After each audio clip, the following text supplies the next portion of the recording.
Assalamualaikum warahmatullahi wabarakatuh.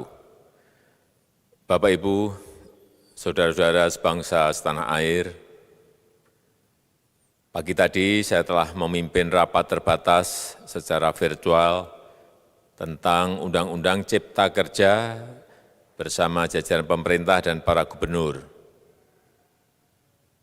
Dalam undang-undang tersebut terdapat 11 klaster yang secara umum bertujuan untuk melakukan reformasi struktural dan mempercepat transformasi ekonomi.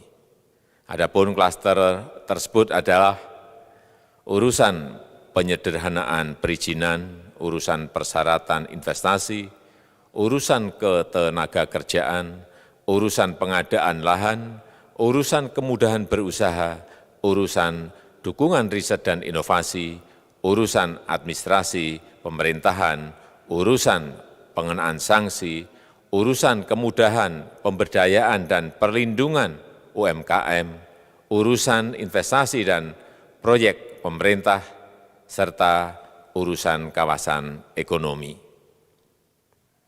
Dalam rapat terbatas tersebut, saya tegaskan mengapa kita membutuhkan Undang-Undang Cipta Kerja.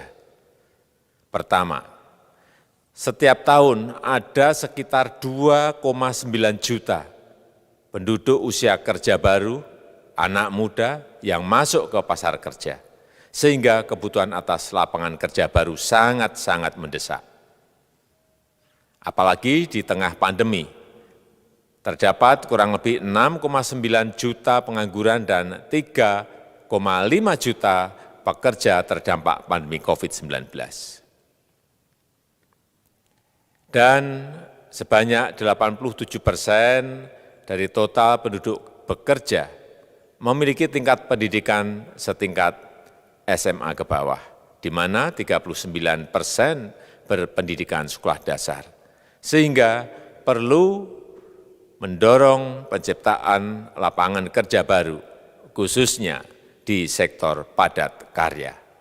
Jadi, Undang-Undang Cipta Kerja bertujuan untuk menyediakan lapangan kerja sebanyak-banyaknya bagi para pencari kerja serta para pengangguran. Kedua, dengan Undang-Undang Cipta Kerja akan memudahkan masyarakat, khususnya usaha mikro kecil, untuk membuka usaha baru. Regulasi yang tumpang tindih dan prosedur yang rumit dipangkas. Perizinan usaha untuk usaha mikro kecil, UMK, tidak diperlukan lagi, hanya pendaftaran saja. Sangat simpel. Pembentukan PT atau perseroan terbatas juga dipermudah. Tidak ada lagi pembatasan modal minimum. Pembentukan koperasi juga dipermudah, jumlahnya hanya 9 orang saja. Koperasi sudah bisa dibentuk. Kita harapkan akan semakin banyak koperasi-koperasi di tanah air. UMK, usaha mikro kecil yang bergerak di sektor makanan dan minuman, sertifikasi halalnya dibiayai pemerintah, artinya gratis. Izin kapal nelayan penangkap ikan misalnya, hanya ke unit kerja Kementerian KKP saja. Kalau sebelumnya harus mengajukan ke Kementerian KKP, Kementerian Perhubungan, dan instansi-instansi yang lain. Sekarang ini cukup dari unit di Kementerian KKP saja. Ketiga, Undang-Undang Cipta Kerja ini akan mendukung upaya pencegahan dan pemberantasan korupsi. Ini jelas karena dengan menyederhanakan, dengan memotong, dengan mengintegrasikan ke dalam sistem perizinan secara elektronik, maka pungutan liar, pungli dapat dihilangkan. Namun, saya melihat adanya unjuk rasa penolakan Undang-Undang Cipta Kerja yang pada dasarnya dilatar belakangi oleh disinformasi mengenai substansi dari undang-undang ini dan hoax di media sosial. Saya ambil contoh, ada informasi yang menyebut tentang penghapusan UMP, upah minimum provinsi, UMK, upah minimum kota kabupaten, UMSP, upah minimum sektoral provinsi.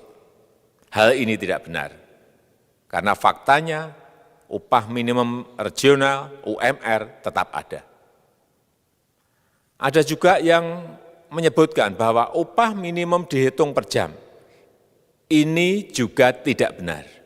Tidak ada perubahan dengan sistem yang sekarang. Upah bisa dihitung berdasarkan waktu dan berdasarkan hasil.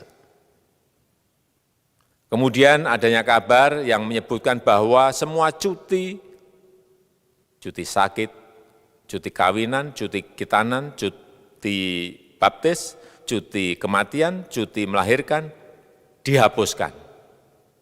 Dan tidak ada kompensasinya. Saya tegaskan juga ini tidak benar. Hak cuti tetap ada dan dijamin. Kemudian apakah perusahaan bisa mem-PHK kapanpun secara sepihak? Ini juga tidak benar. Yang benar, perusahaan tidak bisa mem-PHK secara sepihak. Kemudian juga pertanyaan mengenai benarkah jaminan sosial dan kesejahteraan lainnya hilang. Yang benar, jaminan sosial tetap ada.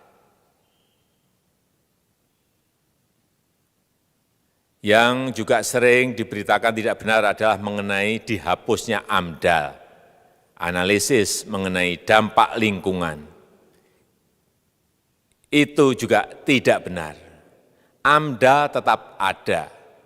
Bagi industri besar harus studi AMDAL yang ketat. Tetapi bagi UMKM lebih ditekankan pada pendampingan dan pengawasan. Ada juga berita mengenai Undang-Undang Cipta Kerja ini mendorong komersialisasi pendidikan. Ini juga tidak benar. Karena yang diatur hanyalah pendidikan formal di kawasan ekonomi khusus, di KEK. Sedangkan perizinan pendidikan tidak diatur di dalam Undang-Undang Cipta Kerja ini. Apalagi perizinan untuk pendidikan di pondok pesantren. Itu tidak diatur sama sekali dalam Undang-Undang Cipta Kerja ini. Dan aturannya yang selama ini ada tetap berlaku. Kemudian diberitakan bahwa keberadaan bank tanah.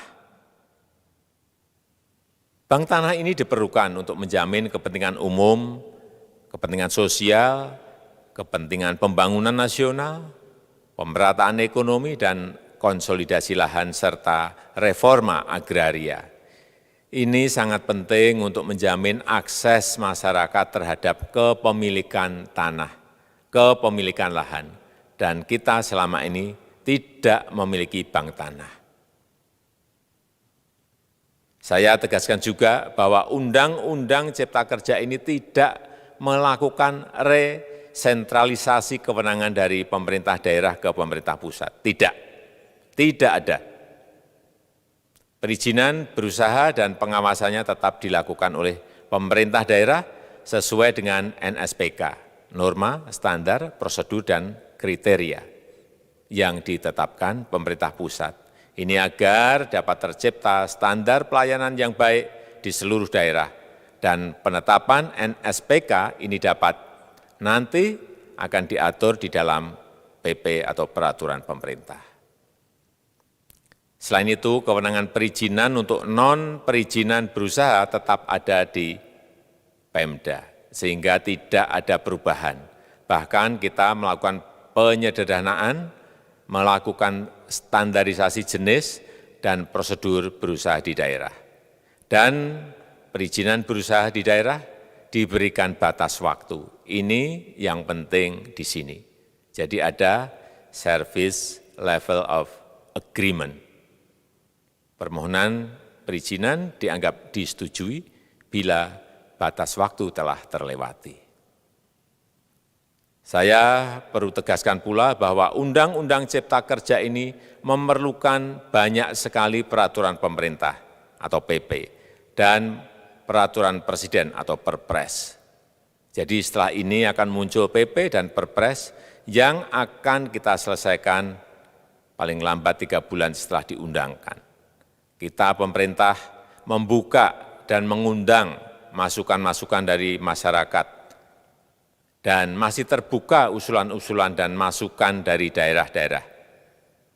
Pemerintah berkeyakinan melalui Undang-Undang Cipta Kerja ini jutaan pekerja dapat memperbaiki kehidupannya dan juga penghidupan bagi keluarga mereka.